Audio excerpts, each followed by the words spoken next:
¿Sabías que una serie que empezó como un experimento británico allá por 2001 se convirtió en uno de los fenómenos culturales más grandes de las últimas 2 décadas? The Office no solo es una comedia situada en una oficina, es un espejo incómodo y divertidísimo de la vida laboral que ha marcado a millones de personas alrededor del mundo. Con sus momentos cringe, sus personajes inolvidables y este humor tan incómodo, se ha posicionado como la serie favorita de toda una generación. Incluso años después de su final, sigue rompiendo récords de streaming, generando memes constantes y hasta siendo citada en conversaciones diarias. Ha influido en cómo vemos el trabajo, las relaciones de la oficina y hasta en el propio lenguaje de internet. Why did you get it so big? Hey, that's what she said. Y justo cuando pensamos que ya lo habíamos visto todo, llegó una versión nueva, La Oficina, la adaptación mexicana que se estrenó el 13 de marzo en Prime Video. Y aprovechando su estreno en este video me propuse ver todas las versiones internacionales de la serie para compararlas, analizarlas y decirles a ustedes cuál es la mejor, cuál es la peor y en serio cuál es la más rara de todas, porque hay algunas cuantas versiones muy extrañas. Sí, este es otro de esos videos largos, uno de esos videos que es divertido de hacer y horrible de editar.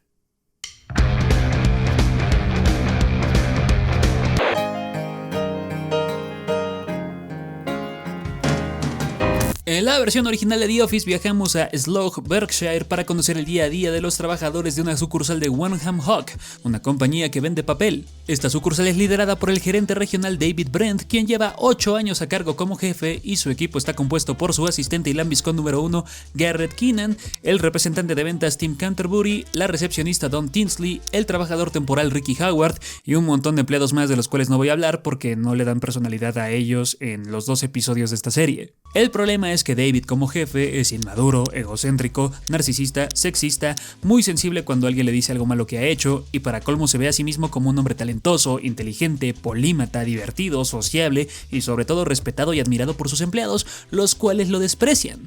Bueno, casi todo lo desprecian.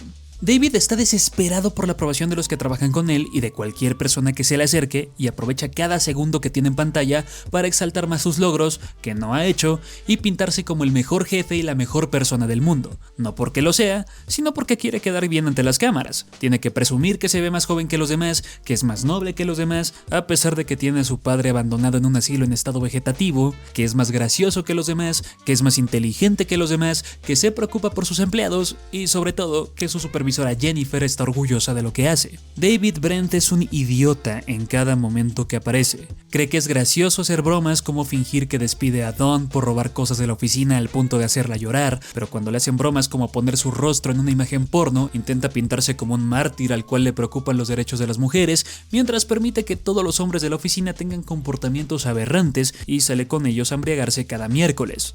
El conflicto en The Office inicia cuando Jennifer le comenta a David que los corporativos de Wanham Hogg van a cerrar una de sus sucursales para integrarla a otra, y que la sucursal de Slough corre peligro, así que debe convencerla de mantener tanto la sucursal como a sus empleados. Y las formas de actuar de David son ridículas, porque en ningún momento de la serie lo vemos hacer algo por salvar la sucursal. Ni siquiera lo vemos trabajar, solamente contrata a una secretaria sexy para él mismo. De hecho, al final de la primera temporada traiciona inmediatamente a sus empleados y acepta un ascenso, sentenciando a la sucursal, el cual se le revoca al instante porque falló un examen médico. Y en la oficina están pasando muchas cosas. Garrett también es un idiota que molesta a todos con sus aires de superioridad moral, su actitud pedante, sus perversiones, porque en serio es un pervertido que habla de sus fetiches en público, y presumiéndoles a todos que estuvo en el ejército y que eso lo vuelve un hombre peligroso, mientras busca la aprobación de David como si fuera su padre. Tim, harto de Garrett, se la pasa haciéndole bromas en la oficina como poner su engrapador en gelatina o pegar su teléfono de escritorio con superpegamento. Tim está enamorado de Dawn, quien está comprometida con su novio Lee. Garrett está saliendo a escondidas con Sheila de contabilidad, pero curiosamente tiene popularidad con parejas swinger, y Ricky está saliendo con Donna, hija de 2 amigos de David. A diferencia de las otras versiones de The Office, el humor de la original es un poco más agresivo y se enfoca más en la incomodidad entre personajes, porque todos en cierto aspecto son desagradables, no solo David y Garrett. Tim y Dawn son pesados solo por querer serlo con todos los de la oficina, incluso entre ellos mismos, como cuando Dawn le regala un pene inflable enorme a Tim en su cumpleaños y se burla aparte de su sentido del humor, como también permite que Lee lo moleste y lo incomode, mientras se pone celosa de que Tim está coqueteando con una nueva empleada llamada Rachel. Tim también está lidiando con una crisis porque sigue viviendo con sus padres, lo cual hace que se comporte de forma grosera a ratos, y en un episodio renuncia a su empleo, harto de todos, no sin antes pedirle una cita a Dawn, aprovechándose que ella acaba de pelearse con Lee. Glenn y los chicos de la bodega no tienen ningún tipo de respeto a las mujeres de la empresa y dicen cosas aberrantes enfrente de ellas. Y luego está Chris Finch, quien es un molesto vendedor el cual puede ser lo más horrible posible porque David lo protege en todo. Y también los episodios muestran un final más cínico y abrupto, porque el chiste es mostrarlos como personas miserables que han aceptado y normalizado su triste realidad. Dawn se termina yendo con su prometido a Florida y desaparece aceptando una vida miserable a su lado. Cuando Tim se le declara a Dawn, ella no acepta sus sentimientos a pesar de que se la vive coqueteando con él. Tim se resigna a estar en este empleo que odia tras ser ascendido como jefe de ventas. David tiene que entender a futuro que todo el staff prefiere a Neil, que es su nuevo superior que era jefe en la sucursal que cerró, y que Neil es todo lo que David dice ser. Y la serie termina con David siendo despedido, o bueno, obligado a renunciar por los corporativos, porque no hace bien su trabajo. Le miente muchas veces a Neil y a Jennifer, no entrega a tiempo documentos y los corporativos ven su sucursal como un lugar donde la gente pierde el tiempo. I've changed my mind. I don't want redundancy. I don't want that. Okay? Please don't make me redundant.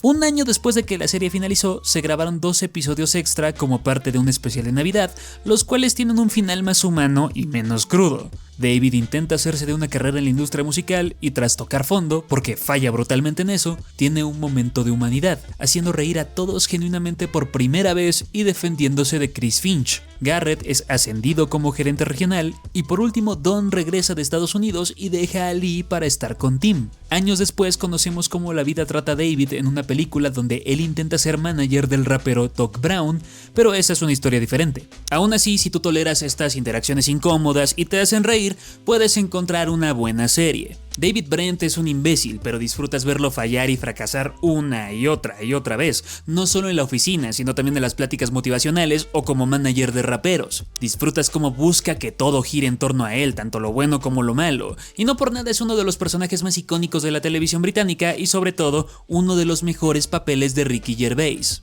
Pero quien carga realmente con la serie es Garrett, quien tiene no solo uno, sino grandes momentos cómicos. And I'm not homophobic, alright? Come around, look at my CD collection. You'll find Queen, George Michael, they're all bummers.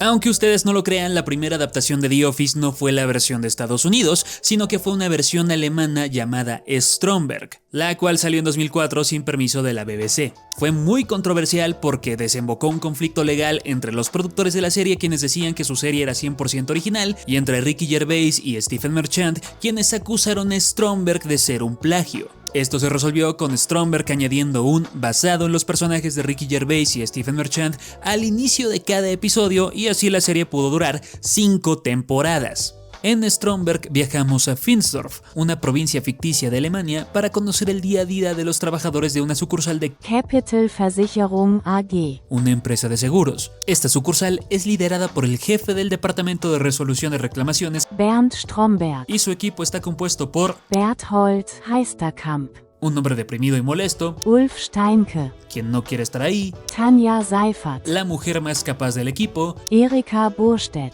quien está peleando por sus derechos laborales y quiere el apoyo del sindicato, Jennifer Schirmann, que es una mujer divorciada con hijos, y un montón de empleados más. El problema es que Stromberg es un hombre torpe, medio sociópata, incompetente y muy agresivo, que se ve a sí mismo como un hombre de negocios serio e inteligente, pero bastante paternal y amoroso con sus empleados. El hombre odia el conflicto a pesar de que quiere ser el centro de atención en todo momento y tiene como objetivo ser parte de la junta de accionistas de la compañía, y para eso explota sistemáticamente a sus empleados, aligerando sus acciones con bromas y chistes crueles, creyendo que eso lo hará ver más relajado. El conflicto inicia cuando los superiores de Stromberg le comunican que su equipo está bajo observación especial porque van a reestructurar la empresa y él tiene que demostrar que su equipo vale la pena, pero en realidad quiere demostrarle a la junta directiva que él se merece un mejor puesto y que es indispensable para la junta directiva de la compañía. Y en la oficina están pasando muchas cosas porque todo mundo molesta a Ernie, a un punto en el que el hombre se sume en la depresión enorme, se deja de bañar y de cuidar su aspecto,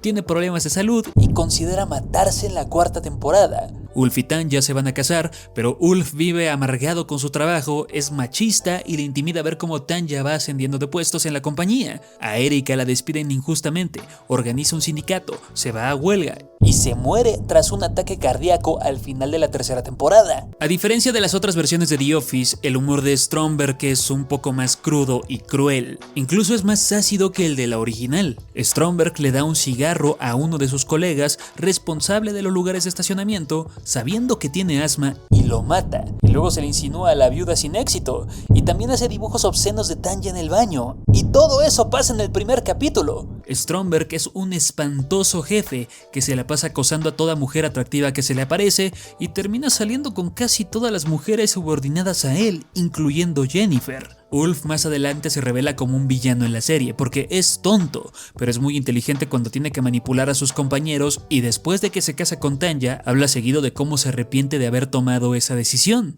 Tanya se hace odiar con el paso del tiempo tras sus continuos ascensos y se vuelve enemiga número 1 de Stromberg, y a pesar de que Ernie se gana la simpatía del espectador al inicio, inmediatamente al obtener un poquito de poder es un psicótico obsesivo compulsivo, pero todo su arco, al menos de él, es de buscar ayuda para salir de su horrible estado mental. Stromberg es una serie que no es tan graciosa de ver, pero fue bastante popular entre las audiencias alemanas, tanto así que en 2014 tuvo una película relacionada a los 50 años de Capital Versicherung AG, y en 2025 se estrenó una secuela sobre cómo la gente ha tomado el documental como un material de culto. Y curiosamente, quienes mantienen una historia de redención en estas películas son Ernie y Stromberg, mientras Tanya y Ulf parece que se van a divorciar.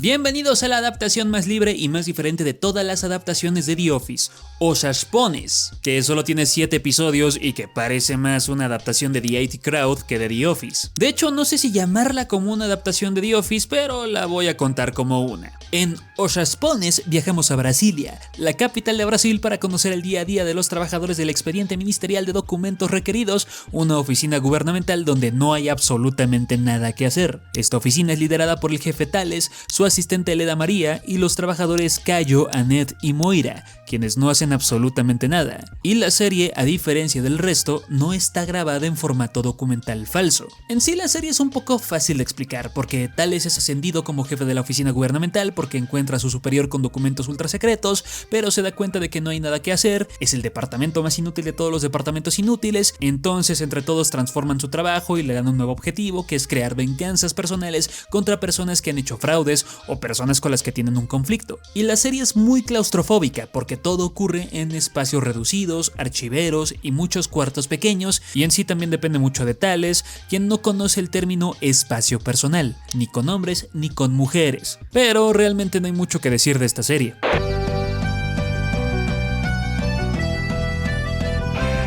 La versión de Estados Unidos de The Office es la más popular de todas las versiones y al mismo tiempo es la que tiene más temporadas, 9 en total con 201 episodios. Y se puede decir que es la mejor y la más icónica de todas ellas, de todas las adaptaciones, porque superan por mucho a la original, pero para llegar a ser lo que es, tuvo una atropellada y espantosa primera temporada. En ella viajamos a Scranton, Pensilvania, para conocer el día a día de los trabajadores de una sucursal de Dunder Mifflin, una compañía que vende papel y artículos de oficina. Esta sucursal es liderada por el gerente general Michael Scott, quien lleva 4 años a cargo como jefe, y su equipo está compuesto por su asistente y lambiscón número 1 Dwight Schrute, el representante de ventas Jim Halpert, la recepcionista Pam Beasley, el trabajador temporal Ryan Howard y un montón de personajes secundarios que no son relevantes ahora. El problema es que Michael como jefe es muy inmaduro, ignorante, infantil, muy sensible cuando alguien le dice algo malo que ha hecho, y en su mente cree que es una persona muy divertida porque tiene el sueño de ser un comediante. Michael Scott en realidad está desesperado por la aprobación de los que trabajan con él y de cualquier persona que se le acerca, y debido a que ha normalizado conductas tóxicas en el trabajo, no conoce ciertos límites y termina incomodando a todos.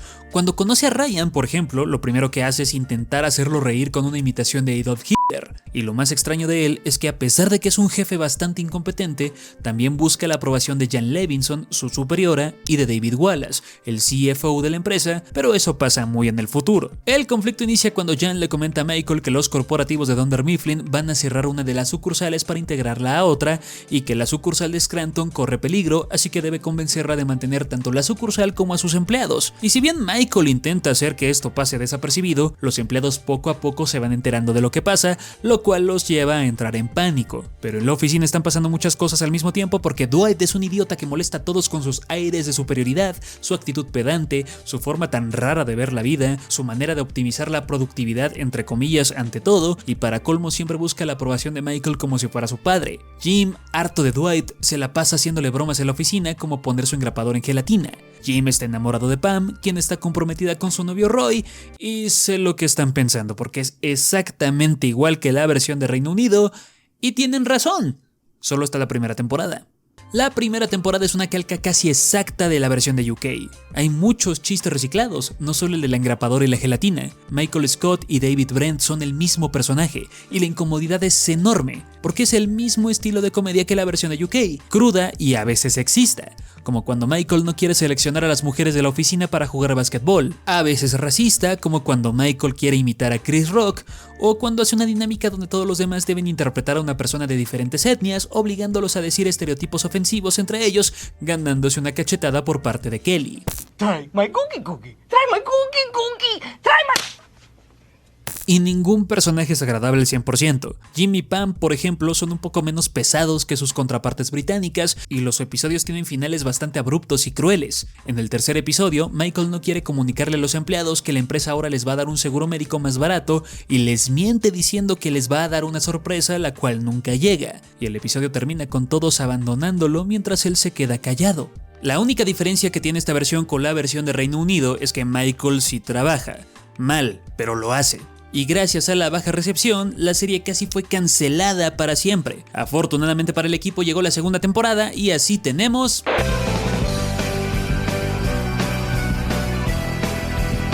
A partir de la segunda temporada todo mejora y bastante, principalmente porque los escritores se dieron cuenta de que necesitaban hacer a los personajes más humanos, darles características más entretenidas y volverlos identificables con el espectador, empezando por Michael Scott. Tenía que existir un motivo o un trasfondo para que él actúe de esta forma tan despreciable como actuaba en la primera temporada. Michael se transforma por completo en esta temporada. Sigue siendo un idiota inmaduro desesperado por atención que es sexista, racista, clasista e incómodo de tratar, pero ahora sabemos por qué lo es.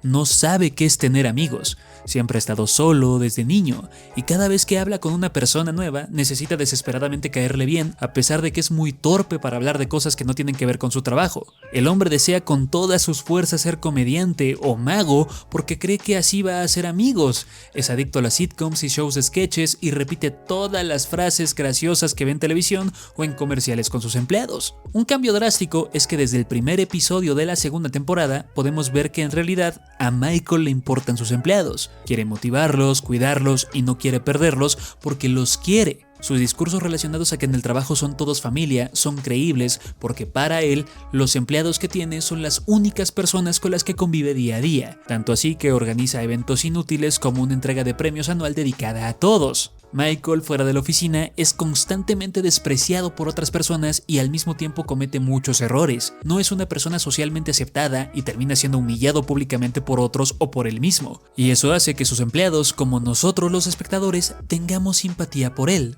Porque no es un villano, es un hombre incomprendido que ha normalizado conductas desagradables porque le dijeron que así debía ser el ambiente laboral cuando empezó a trabajar en Dunder Mifflin. Después lo vemos entrar a una relación tóxica y abusiva con Jan, su superiora, porque ella tiene una actitud controladora, manipuladora y obsesiva, la cual termina por poner a Michael en una situación más patética en frente de sus empleados. Pero a diferencia de David Brent, Michael es hábil en las ventas y en el servicio al cliente. Impresiona más de una vez a sus superiores, logra defender los empleos de su equipo y sobre todo cierra contratos con clientes clientes importantes. El propio Jim comenta que no puede ser tan buen vendedor como lo es Michael. Y así este hombre crece en los corazones de su equipo y en los nuestros. Tanto así que en uno de los mejores arcos de toda la serie, cuando renuncia a la compañía y abre su propia empresa papelera, sintiendo que le faltan el respeto los de Dunder Mifflin, desafía al corporativo y reasegura los empleos de Pam y Ryan. Se redime muchas veces haciendo actos genuinamente amables por los demás, como cuando va a la exhibición artística de Pam y le dice que está orgulloso de ella, para después comprarle una de sus obras, o cuando desarrolla una relación padre-hija con Erin y promete cuidarla cuando le rompan el corazón, o cuando le da consejos a Jim sobre no rendirse con Pam y seguir intentando. Lo mismo pasa con los otros personajes, quienes ahora tienen más personalidad y van desarrollando diferentes dinámicas conforme pasan los episodios. Jim y Pam se convierten en una de las parejas más icónicas de la televisión estadounidense. No solo se encargan de mantener a raya a Dwight, sino que también crean cosas complejas y divertidas para el resto del equipo, como las olimpiadas de la oficina, cuando sienten que el ambiente se pone aburrido. Y cuando Pam por fin deja a Roy, aceptando sus sentimientos por Jim, es motivo de celebración porque vemos a la pareja casarse, tener hijos y luego lidiar con el hecho de que no quieren pasar toda su vida en Dunder Mifflin. Aunque sí, también tienen sus altibajos. Jim muchas veces prefiere perder su tiempo en lugar de trabajar, y en otras desprecia lo que hacen sus compañeros porque cree que es mejor que todos cuando es similar a ellos y tiene muchas malas costumbres, como el no querer limpiar sus platos y trastes y vivir en la inmundicia apenas, y se va a vivir con Darryl temporalmente las últimas temporadas. Y luego descubrimos que Pam como vendedora es pésima y no tiene tantas habilidades sociales como uno pensaría. También conocemos más de Dwight, que es un nerd que adora Battlestar Galactica y el anime. Al mismo tiempo, vive en una granja de remolachas con sus familiares igual de extraños que él. No solo quiere ser ascendido en el trabajo al que le entrega todo, sino que también considera a Michael su mejor amigo. Y luego lo vemos desarrollar una relación inestable con Angela Martin, contadora de la oficina, que termina abruptamente cuando él pone a dormir a su gato Sprinkles y que se enciende y se apaga constantemente. Lo vemos crecer, madurar y sobre todo hacerse amigo de Jim. Hablando de relaciones, también vemos el ascenso y la caída en desgracia de Ryan, quien inicia como trabajador temporal, se vuelve sujeto de admiración por parte de Michael, asciende hasta el corporativo, lo arrestan por fraude, regresa a la compañía, renuncia, vuelve a ser contratado, trata de lanzar una red social llamada Woof sin éxito, abandona de nuevo la oficina, y todo mientras mantiene una relación tóxica y codependiente con Kelly, quien destaca por ser la chismosa de la oficina que no puede dejar de hablar. Ambos son el uno para el otro porque son dramáticos en todo momento.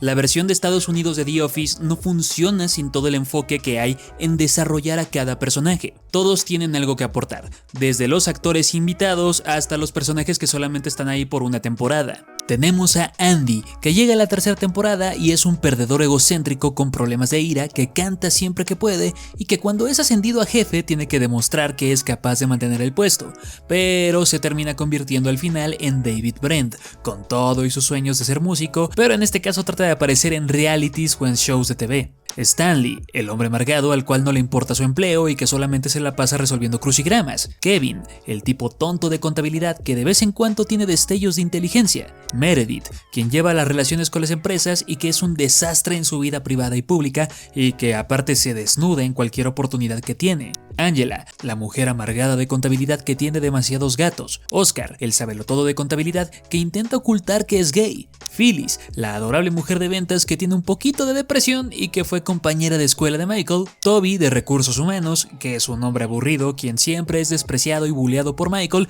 y que podría, quizá, ser un asesino serial según los fans de la serie. Darryl, encargado del almacén, que es más capaz y hábil que muchos de sus compañeros. Erin, la recepcionista nueva que es muy ingenua pero que termina ganándose el corazón de todos. Gabe, el sujeto raro de otra empresa que todo mundo desprecia porque es demasiado extraño. Y por supuesto, Creed, el empleado más veterano de todo Dunder Mifflin que parece sufrir de demencia conforme avanza el show y que tiene varios de los momentos más desquiciados de todos porque ha pertenecido y liderado cultos, ha estafado gente y sobre todo asesinó convenientemente a una persona en Halloween. The Taliban is the worst. Great heroine, though. La versión de Estados Unidos es muy buena y a mi parecer es la mejor versión de todo The Office, pero ¿cómo son el resto de versiones que aparecieron después de esta?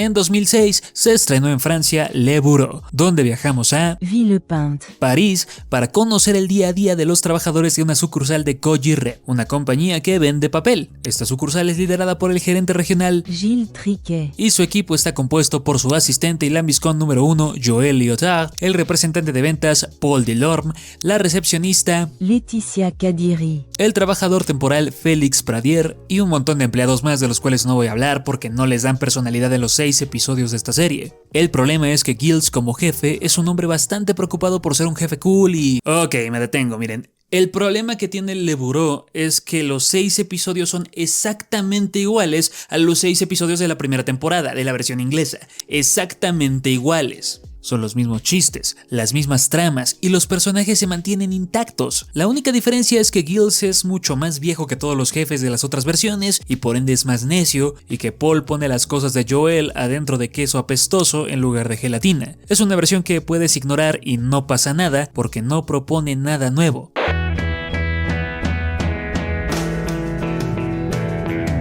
Al mismo tiempo que se estrenó Le Bureau, en Canadá se estrenó La Job, y en estos 3 episodios viajamos a Côte de Lisieux, Quebec, para conocer el día a día de los trabajadores de una sucursal de Les Papiers Jennings, una compañía que vende papel. Esta sucursal es liderada por el gerente regional David Gervais, que no se note que intentaron hacerle un homenaje a Ricky Gervais, y su equipo está compuesto por su asistente lambiscón número 1, Sam Bisaillon. el representante de ventas Louis Tremblay y la recepcionista Anne Biens. En esta versión de The Office no hay muchos personajes secundarios a los cuales les pongan un nombre, y ya se saben el resto. David Gervais es un pésimo jefe. Su superior Emmanuel le comenta que van a cerrar una sucursal y mezclar 2 en una. A Louis le gusta Anne, pero Anne tiene novio, y los primeros 10 episodios son exactamente iguales a la versión de UK.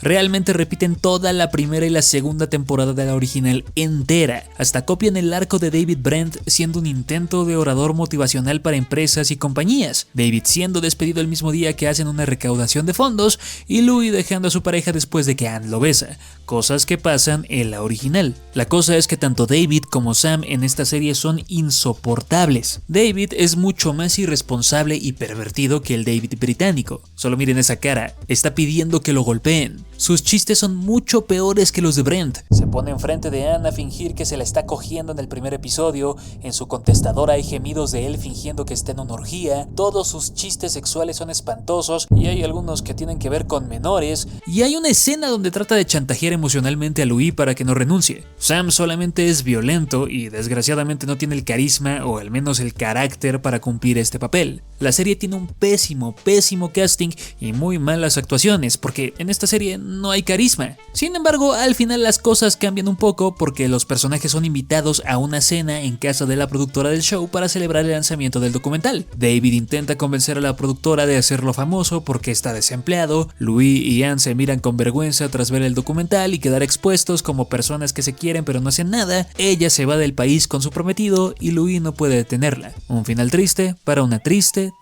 serie.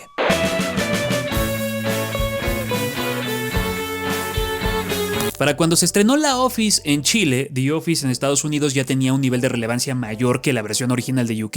La Office es la primera versión de todas que, en lugar de copiar a David Brent, copia a Michael Scott, y al mismo tiempo ofrece una mayor variedad de bromas adaptadas a la región. También se atreve a desarrollar de mejor forma a todos los personajes secundarios, entendiendo el éxito de la versión de Estados Unidos. En ella viajamos al centro de Santiago de Chile para conocer el día a día de los trabajadores de una sucursal de Papeles Lozano, una compañía que vende papel. Esta sucursal es liderada por el gerente regional Manuel Cerda y su equipo está compuesto por su asistente y lambiscón número 1 Christian Müller, el representante de ventas Diego Ramírez, la recepcionista Rocío Poblete, el trabajador temporal Felipe Tomic, las contadoras Yanni y Teresita y un montón de empleados más que cumplen con ciertos estereotipos de oficina. La contadora amargada, la empleada chismosa, el sujeto misterioso que se roba cosas, la empleada de limpieza que pertenece a una secta o culto parecido al de Pare de Sufrir y el peruano. Literal, el chiste de uno de los personajes, Jesús, es que es peruano y que Manuel y Teresita lo odian. Manuel se la pasa haciendo chistes de peruanos enfrente de todos y Teresita lo desprecia y quiere que se regrese a su país. ¿No te habrán puesto los cuernos con Evo Morales, allá el presidente de tu país? Mira. Mostrémosle la ciudad donde trabaja papá, ¿eh?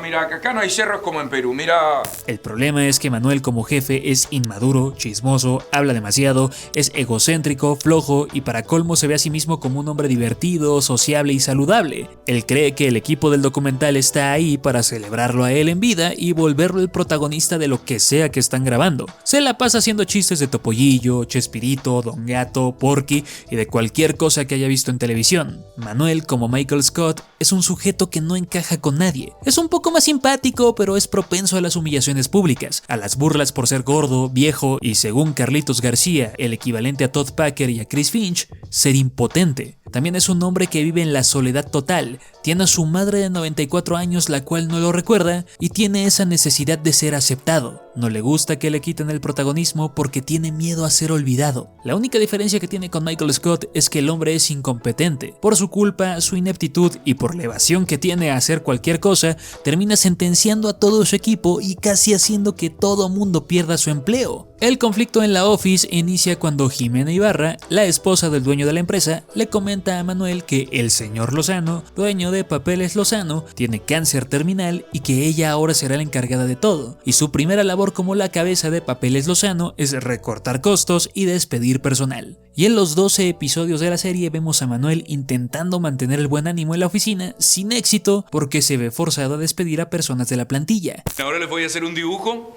que nadie va a poder adivinar porque es una creación propia.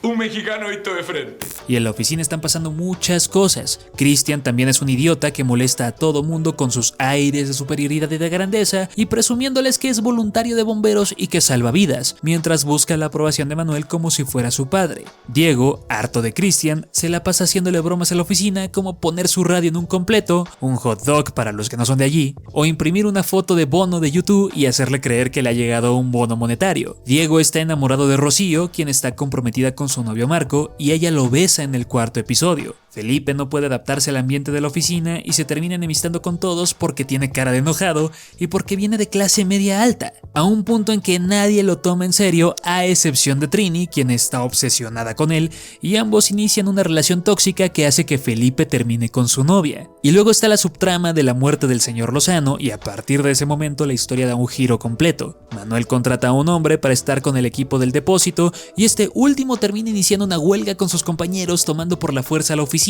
lo cual sale mal. Yanni se casa con el electricista nuevo y joven de la oficina, hay un episodio donde se van de día de campo y le ponen un ultimátum a Manuel amenazando con despedirlo en 2 semanas para después obligarlo a anunciar el cierre de toda la sucursal tras una junta con los directivos. O sea, si yo fuera médico y tuviera un paciente que tiene cáncer, no le diría. La ventaja es que, a diferencia de la versión de UK, los capítulos sí tienen una conclusión y no intentan enfrascarse en la incomodidad. Carlitos García, por ejemplo, es despedido al final del 2º capítulo, pero termina lanzándose como político y salvando la empresa al final de la serie. Y hasta los personajes como Christian, que deberían ser molestos, terminan por caerte bien rápidamente, como en este episodio donde termina en un antro gay disfrazado de bombero y termina siendo una especie de homenaje a Village People sin saberlo. Hay una cosa curiosa con la Office y es que es la primera adaptación en tener product placement.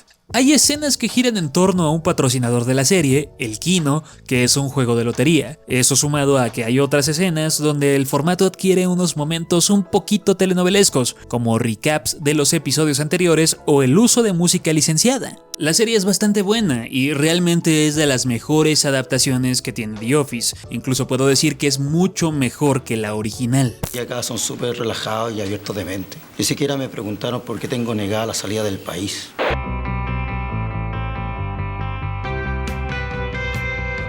Hamisrad es una versión muy extraña de The Office porque principalmente es una versión que Ricky Gervais odia. Cuando se anunció en 2009, Gervais concedió una entrevista muy sarcástica mencionando lo emocionado que estaba por ver la versión israelí, y razones no le faltaron. Hamisrad buscó enfocarse en lo que pasa después de los momentos incómodos y menos en las personas que trabajan en esta oficina. En Hamizrat viajamos a Yehud, Israel, para conocer el día a día de los trabajadores de una sucursal de Piper Office, una compañía que vende artículos de oficina. Esta sucursal es liderada por el gerente regional Avi Meshulam y su equipo está compuesto por su asistente y lambiscón número 1 Yarib, el representante de ventas Yossi, la recepcionista Dana, el trabajador temporal Reheb, los contadores Carol y Ababa y varios empleados más. Y al inicio pasa exactamente lo mismo que sucede en la versión de Reino Unido. Los únicos cambios son que Yarib presume ser exmiembro de una división secreta del ejército israelí. Hay varios personajes como Carol y Yevgeny que son inmigrantes de Rumania y de Rusia respectivamente, y Reheb es descendiente de los Rothschild.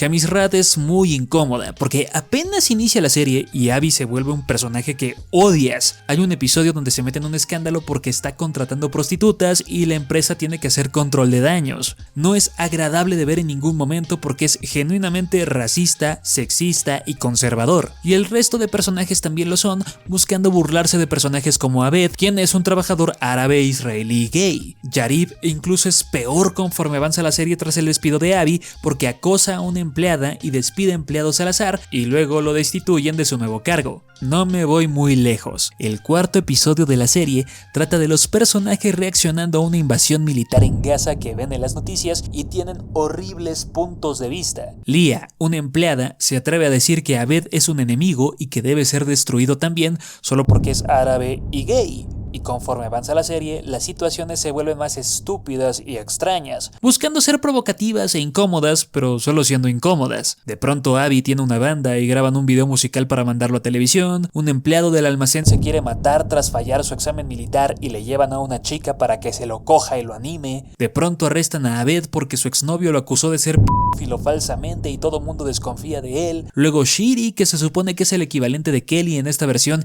inhala coca en la oficina y accidentalmente mete a Yarib a las drogas y se convierte en una dealer que droga a sus compañeros sin permiso. Abby trae a un stripper disfrazada de militar a la oficina. Al menos esta es la primera serie que toma conciencia de la existencia de las redes sociales y también se enfoca un poquito más en la relación autodestructiva que tiene Dana con Lavi, su prometido, aunque lástima que tiene muy malas historias.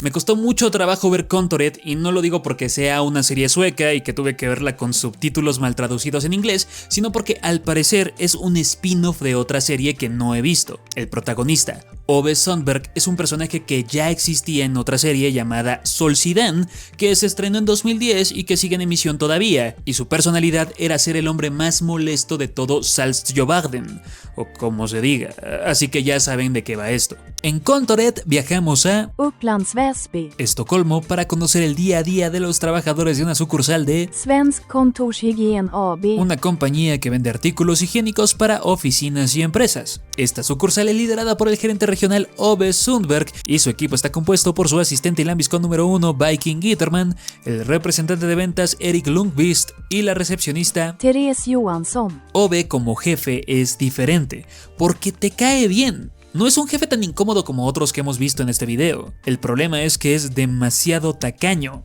Pide cosas prestadas, no las devuelve y solo quiere que le pongan atención a todo lo que dice. El hombre hasta está casado con una mujer que es exactamente igual que él. Para los suecos, al parecer, eso es ser el peor jefe del mundo. Y bueno, el resto es lo mismo. Una relación imposible entre Erik y Therese, Viking siendo molesto y muchas tramas que realmente no son interesantes. Viking, que debería ser el peor compañero de oficina, solo es fastidioso. Se toma en serio que desaparezca su taza para el café con su nombre, es fanático de la fantasía y tiene un escritorio automatizado que lo utiliza para fastidiar a Erik, pero no es tan agresivo como sus otras contrapartes. En el primer episodio de Contoret, su superiora Idun le comenta a Ove que debe hacer ciertos recortes de personal y lo hace elegir entre dos personas de finanzas que hacen el mismo trabajo y él decide despedir a uno que le comenta que no puede ni debe usar los fondos de la empresa para comprarse un iPad, pero al parecer no lo puede despedir porque tiene antigüedad, lo cual no tiene sentido porque entonces ¿para qué lo ponen a elegir entre dos? Y Ove termina frustrado despidiendo a la mala al otro contador que después le da un pastelazo y en serio el primer episodio es muy malo, muy malo.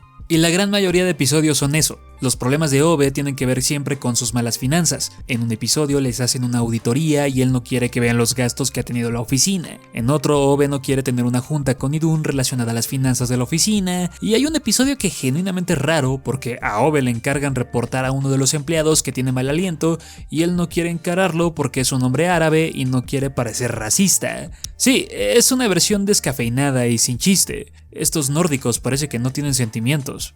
Curiosamente, esta es la primera serie de todo The Office en tener una controversia estúpidamente enorme. Viking en un episodio hace una imitación de una persona con parálisis cerebral y los espectadores vieron esto como una ofensa mayor y buscaron boicotear la serie. El director y los productores tuvieron que salir a explicar la escena dejando en claro que la idea era exhibir la incompetencia de personajes como Viking, aunque en realidad esto explica lo poco que se atrevió a hacer chistes ofensivos o sexistas esta versión de The Office.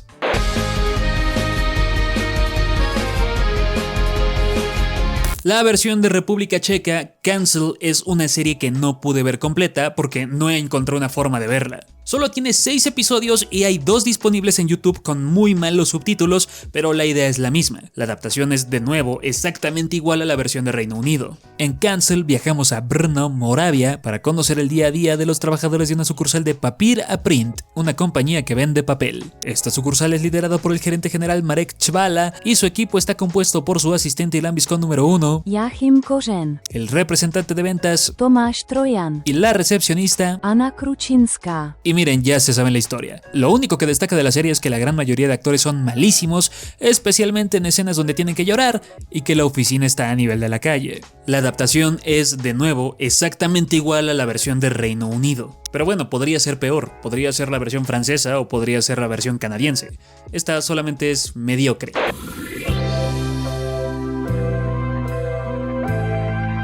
Contori de Finlandia, otra serie que no pude ver completa porque solamente la vi a pedazos. Son 3 temporadas de las cuales 2 reciclan episodios de la versión de UK y de la versión estadounidense, y los únicos episodios que logré ver son los que reciclan esas tramas. Aquí viajamos a Riihimäki, sur de Finlandia, para conocer el día a día de los trabajadores de una sucursal de Leskisen Paperi, una compañía que vende papel. Esta sucursal es liderada por el gerente regional Pentti Markkanen, y su equipo está compuesto por su asistente lambiscón número 1, Jaakko, el representante de ventas Timo, la recepcionista Ana, el trabajador temporal OP y un montón de empleados más que ya son los que todo mundo conoce. Lo único que pude encontrar en foros de discusión es que los finlandeses comentan que lo único bueno de Contori llega en la 3ª temporada, la cual ya no es una calca de la original, pero fue cancelada por las malas reseñas de las primeras 2 temporadas. Sin embargo, no pude encontrar episodios, entonces tendremos que pasar a la siguiente.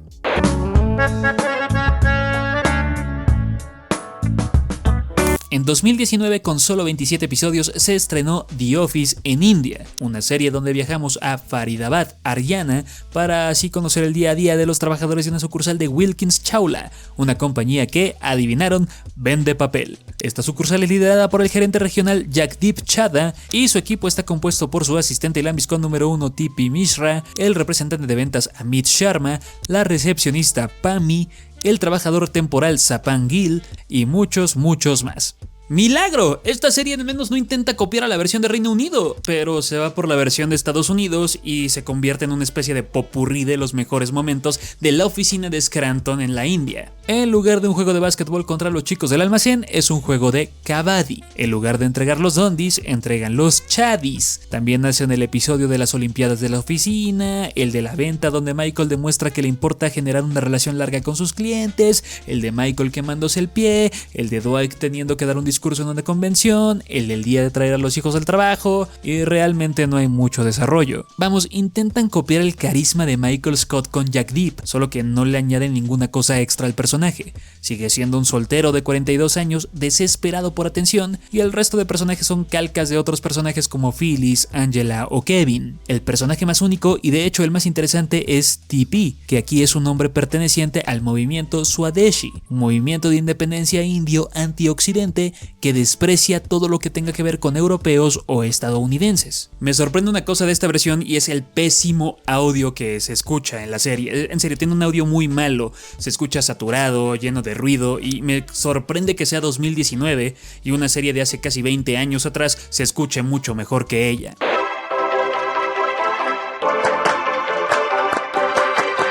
Yo no estaba dando ni un solo peso por la versión de Polonia, en serio, ya a estas alturas es frustrante ver todas las versiones porque no innovan en nada, la gran mayoría son exactamente iguales, reciclan las tramas, las historias, las dinámicas entre personajes, solo hay variaciones en Michael o Dwight, pero el resto de cosas son iguales. Y saber que The Office PL o The Office Polonia tiene 5 temporadas y aparte tiene luz verde para una sexta, al inicio me frustró, no quería verla.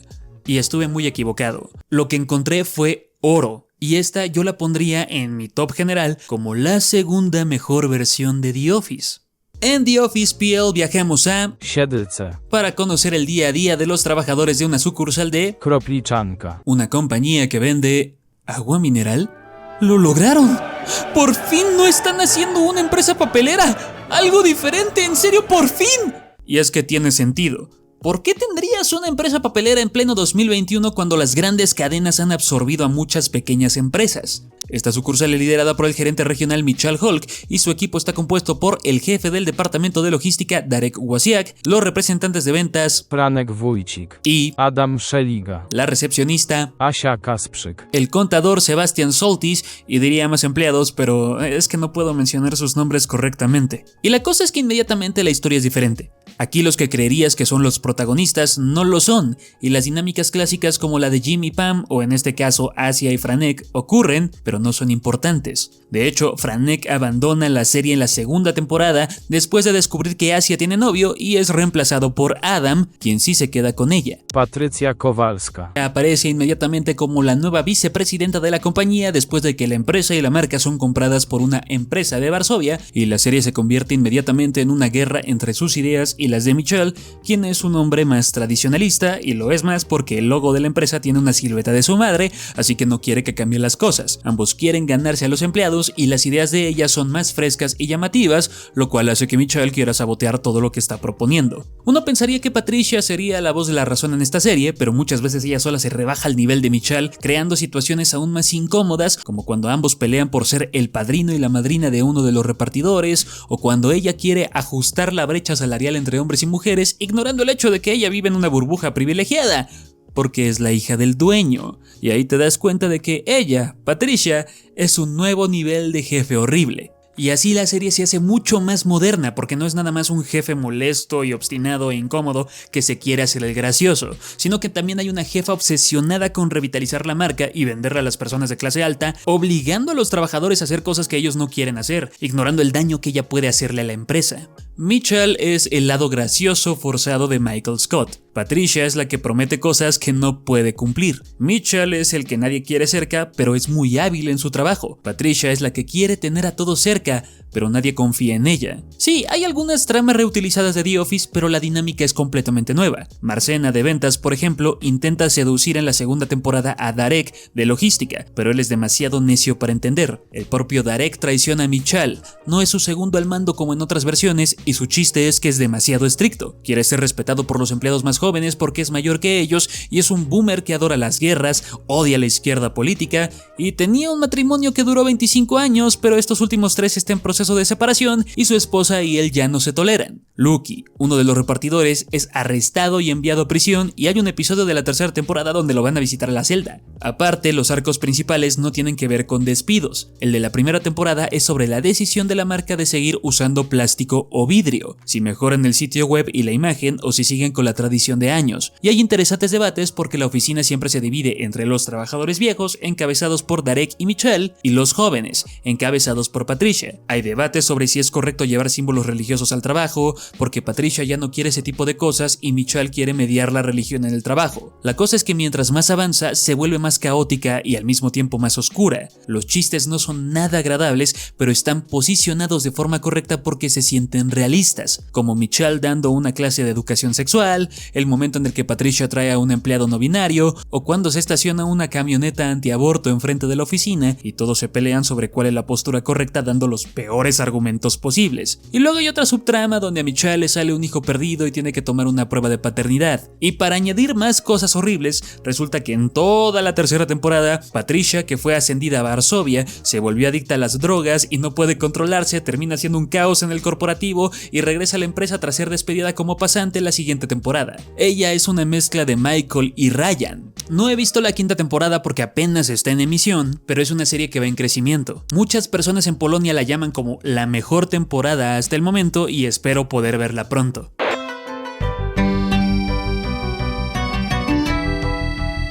Bienvenidos a una de las peores versiones en todo The Office. En serio, es de las peores versiones que pude ver. Si se preguntan, ¿se puede adaptar el humor de The Office a Arabia Saudita? La respuesta es no. Y para muestra está esta escena que adapta, supuestamente, el simulacro de incendio que hace Dwight en la temporada 5. Esta es una de las escenas más divertidas en todo The Office de Estados Unidos, y la versión en Arabia tiene todo menos caos. Son gritos, y aparte hay personajes que cambian drásticamente. En Al Maktab viajamos a Riyadh, la capital de Arabia Saudita, para conocer el día a día de los trabajadores de una sucursal de Tart Postal Services, una empresa de correspondencia. Esta sucursal es liderada por el gerente Malik Al-Tuwaifi y su equipo está compuesto por su asistente Lambiscon número 1, Nidal Al-Sheraiwi, el representante de ventas Talal Al-Buiwaibani, la recepcionista Basma Al-Qatar, el trabajador temporal Ryan Al-Sosan y otros más. Al igual que la versión de la India, esta es una calca de los mejores momentos de The Office en Estados Unidos. La engrapadora en gelatina ahora es una engrapadora en miel. No hay sustancia, no hay encanto, y lo que da risa es solamente raro, pero más por la ironía de tener escenas como las Olimpiadas de la oficina con personajes que utilizan un niqab.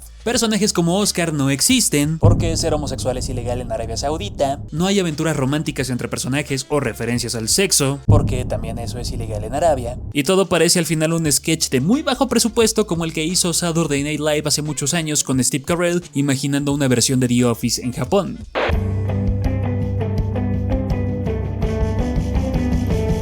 Cuando se anunció la versión australiana de The Office, se volvió viral por una simple cosa, y es que por primera vez en todas las adaptaciones, el jefe horrible no era un hombre, sino una mujer. O bueno, eso es todo lo que creíamos antes, porque Patricia de Polonia es la primera jefa. Australia era uno de los países faltantes del Commonwealth en tener su propia versión de The Office, y terminó siendo un poquito decepcionante. Aunque tras ver un montón de adaptaciones malísimas y mediocres, esto es bueno. En serio, la pude ver con otros ojos. Cuando vi por primera vez esta versión no me gustó, la odié bastante, y ahora puedo decir que es mucho mejor que el 50 o el 60% de adaptaciones solamente porque es diferente. En la versión australiana de The Office viajamos a Rydalmere, Sydney, para conocer el día a día de los trabajadores de una sucursal de Finley Craddock, una compañía de paquetería. Esta sucursal es liderada por la gerente regional Hannah Howard, y su equipo está compuesto por su asistente recepcionista y lambiscona número 1, Lizzie, y ya, todo mundo trabaja desde casa. El conflicto aquí es más interesante. Finley Craddock ya no puede costear oficinas presenciales después de pandemia, debido a que la gran mayoría de gente trabaja desde casa. Alicia Khanna, directora regional de Finley Craddock, se lo comunica a Hannah, y eso no le gusta a ella, quien está casada con la idea de que el trabajo debe hacerse en una oficina, aunque en realidad lo único que quiere es tener contacto con otras personas porque es una mujer solitaria, así que obliga a todo el personal a trabajar de regreso en la oficina en lugar de hacer home office, y aparte les miente diciendo que estas son órdenes de corporativos, cuando en realidad ella rogó y negoció con Alicia para cubrir el costo de la renta de la oficina. Y aquí conocemos a Nick Fletcher, Greta King y Tina Kwong de ventas, Sebastian Roy, el interno guapo y musculoso al cual Hannah se le insinúa mucho, Lloyd Need, el único sujeto de informática, Martin Katabake de recursos humanos, y Deborah Leonard, la mujer amargada de finanzas que tiene una esposa, entre muchos más, que solo parece que trabajan ahí porque son extras. El problema es que Hannah como jefa es mentirosa, muy hábil para mentir, alcohólica, inmadura, evasiva con cualquier empleado, con su trabajo y con los superiores, y necesita ser aceptada por todo mundo, excepto con Lloyd, a quien odia sin ningún motivo. Su incompetencia solo hace que cree dinámicas espantosas como un velorio para un empleado que falleció una semana antes y que no recuerda quién es, intentar llegar a una meta mensual vendiendo cripto, o hacer a un lado cosas importantes del trabajo para embriagarse y celebrar la Copa Melbourne. A Hannah no le gusta trabajar y nunca la vemos haciendo algo relacionado a su empleo. Siempre le deja su trabajo a Lizzie o a Greta. Nunca trabaja. De hecho, ella es la jefa más incompetente en todas las versiones de The Office, mucho más que David Brent o que Manuel Cerda. Lo que la hace empática es el énfasis que hacen con su soledad. Ella está desesperada por ser amada, Hizo un pacto con un amigo idéntico a ella de que si seguían solteros a los 40 se casarían, pero la frenzonean inmediatamente. Sin embargo, la simpatía que tienes por Hannah se arruina inmediatamente cuando la ves utilizando un actor con síndrome de Down para grabarse como una persona inclusiva y luego lo amenaza para no pagarle. En la oficina hay dos tipos de personas, que son los que adoran trabajar en casa y dedicarse a su vida personal, y los que adoran trabajar en oficinas porque tienen vidas personales espantosas y horribles y sobre todo viven en estrés constante. Eso al menos genera una dinámica que se adapta mucho a estos tiempos modernos. Pero en la oficina también están pasando cosas porque Lizzie es una verdadera molestia. Hannah la asciende a jefa de productividad y su labor es presionar a todo el departamento de ventas para que cumplan con las expectativas que la propia Hannah negoció con los corporativos. Esto inicia una guerra entre Nick y Greta para detenerla. Mientras, Martin, Deborah y Hannah tienen sus propios conflictos porque Hannah está desobedeciendo las reglas de la empresa solo por querer mantener a sus empleados con ella. Sebastian es un completo inútil que tiene el empleo porque Hannah se lo quiere dar. Lloyd es un hombre molesto con mala higiene que vive en la pobreza y su vida se desmorona porque vive a varias millas de la oficina, así que se ve forzado a vivir ahí, pero al mismo tiempo no tiene idea de tecnología y es el peor personaje de todos. Tina parece que quiere renunciar para ir a otro empleo mejor pagado, o eso cree Hannah. Greta tiene problemas con su novio Mason porque ella quiere aprovechar su juventud y él quiere una familia. Y Nick no hace nada. Greta es la que quiere con él y lo termina incomodando, y él solo pelea con Lizzie y se nos revela que no tiene idea de cómo ligar con mujeres. Y verán, se aprecia que existan personajes diferentes, pero el humor de la serie no es tan bueno, se siente hecho a medias. Lizzie, el personaje que tendría que ser el ancla cómica de la serie, no lo es. Hannah, que tendría que ser más incómoda y agresiva, tampoco lo es. Hasta es algo similar a la mejor amiga de Lizzie. Danny, el sujeto molesto que debería ser el equivalente a Chris Finch, en realidad es un tipo extrovertido que te cae muy bien. Los mejores chistes los tiene Lloyd, los cuales ya es decir mucho, y es que el humor no se arriesga en nada. Es muy seguro, inofensivo y tiene product placement de Amazon para colmo. Las historias prometen, como el episodio en el que Hannah registra la oficina como una religión para que no tengan que pagar impuestos, o ese donde Hannah se los lleva a todos a una excursión como si fuesen niños de primaria, pero nunca llegan a nada. Por desgracia. El único gran momento o gran episodio es el funeral de Brian, el trabajador que nadie recuerda. Hannah intenta escribir un discurso o un obituario, pero nadie sabe qué hacía, y para colmo Mason interpreta de mala forma una propuesta de Greta y termina exhibiendo ante toda la oficina que Greta quiere un trío con alguien. Son 8 episodios de comedia bastante tranquila y sin ningún sobresalto que terminan con Hannah saliéndose con la suya, llegando a una meta, o bueno, mejor dicho a medias, porque ella rehipoteca su casa solo para tener que trabajar con el resto de los empleados.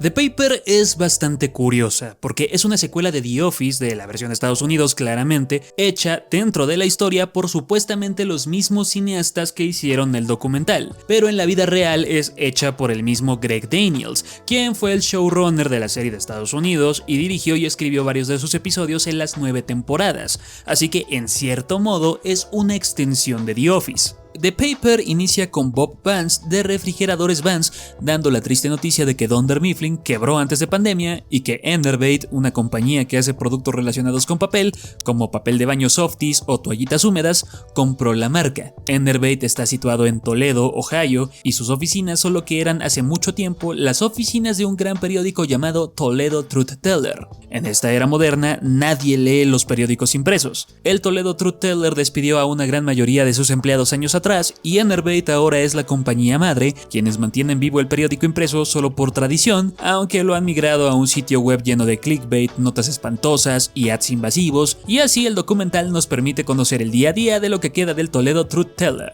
Ned Sampson es el nuevo editor en jefe del periódico y fue ascendido a este puesto porque fue por mucho tiempo el mejor vendedor de Softies, y él mismo pidió a gerencia que lo transfirieran al Truth Teller por su amor al periodismo. Ahí se encuentra con Mer, la compositora del periódico que lleva años sintiéndose miserable y que sí trabajó en periodismo. Esmeralda, la editora del sitio web del Truth Teller, que está orgullosa de su mediocre trabajo y que es necia, torpe, interesada, manipuladora y dramática. Y también con Barry, el hombre anciano y senil que queda como el único reportero a tiempo completo del Truth Teller. Ned quiere devolverle cierta gloria al periódico, pero Enervate no tiene presupuesto para él. Ken, el mediocre estratega corporativo de Enervate que quiere ascender en la compañía a pesar de tener las peores ideas para productos y de marketing, lo ve como una amenaza para sus planes y quiere sabotearlo. Y para colmo se la pasa detrás del CEO de Enervate, Marv, para hacer que despidan a Ned o al menos lo desciendan de puesto. y tanto él como Esmeralda hacen una alianza para humillar, denigrar y sobre todo dejar a Ned como un idiota ante los empleados. La cosa es que Ned es bastante torpe. No es un mal jefe, pero es un hombre muy ingenuo que se cree todas las mentiras de Esmeralda, desde juntas falsas que nunca van a pasar, hasta el rumor de que Mer, su interés amoroso, es asexual. A pesar de la resistencia de Esmeralda y de Ken, Ned y Mer logran convencer al staff de Enerbait de unírseles al equipo del periódico, y así conocemos a Nicole de circulación, quien odia a Esmeralda y tiene un carácter sarcástico y agresivo, Detrick de publicidad, que está muy enamorado de Nicole y que se la vive dándole regalos a pesar de que ella no quiere algo serio con él, de Lola de contabilidad, que también es muy sarcástica pero agradable, Adam de contabilidad, un hombre extraño y tonto que tiene demasiados hijos y su esposa hiperreligiosa no quiere dejar de tener más hijos con él, Travis, un trabajador de Softies al cual le gusta la pesca, los drones e invadir la privacidad de otras personas como su exnovia, y Oscar, otra vez, quien después de dejar Dunder Mifflin ahora es el jefe de contadores en Enerbait y no quiere volver a ser parte de otro documental. You know what? You can't use my voice, my likeness, my face, nothing.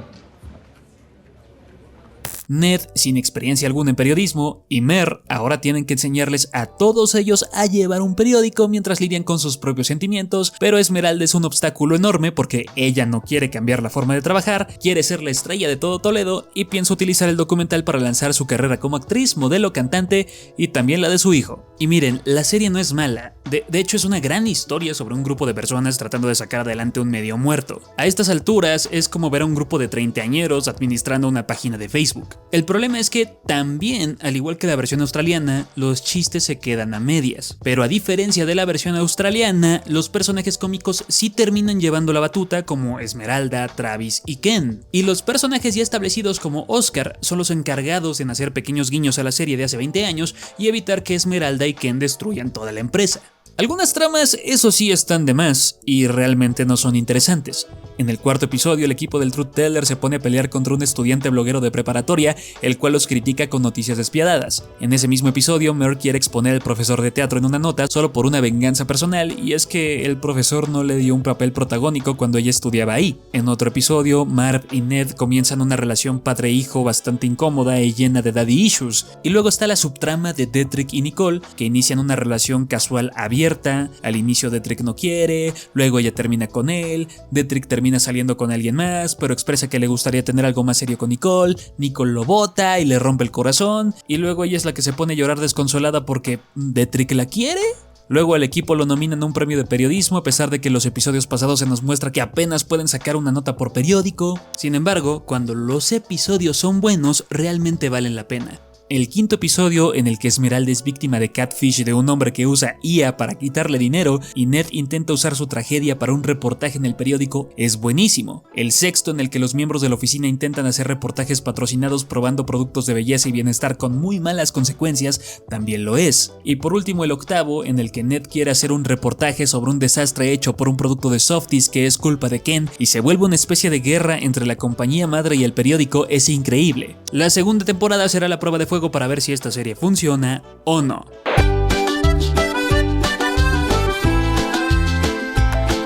Este año se estrenó otra versión de The Office y no hablo de la mexicana, hablo de Daikantur, la versión sudafricana, la cual desgraciadamente no he podido encontrar en ningún lado. He visto clips y algunas cuantas escenas y tiene varios cambios interesantes. En Daikantur viajamos a Klerksdorp, Sudáfrica, para conocer el día a día de los trabajadores de una sucursal de Deluxe Processed Meats, una compañía distribuidora de carnes frías. Esta sucursal es liderada por el gerente regional Flip Bosman y su equipo está compuesto por su asistente y lambiscón número 1, que está en la bodega de carnes, George Ferreira, los contadores Cale y Nicobani, la recepcionista Miems, la encargada de servicio al cliente Joan, los vendedores Gavin y Joubert y la nueva empleada Emma, quien es el equivalente a Jim en esta historia. Y miren, los episodios se ve que prometen mucho. Flip devastado porque los trabajadores olvidaron su aniversario como trabajador por estar enfocados en la muerte del gerente anterior. Un juego de rugby entre empleados que sale mal gracias al sexismo de Flip. Emma obligada a ayudar a Miems porque ella se ha quemado las manos y aparte es una anciana ultra conservadora y religiosa. Flip organizando una pelea entre Tiart y Kale. La serie aún está en emisión, de hecho tiene más episodios que la versión mexicana y es catalogada como una de las mejores versiones de The Office, pero semanas después se estrenó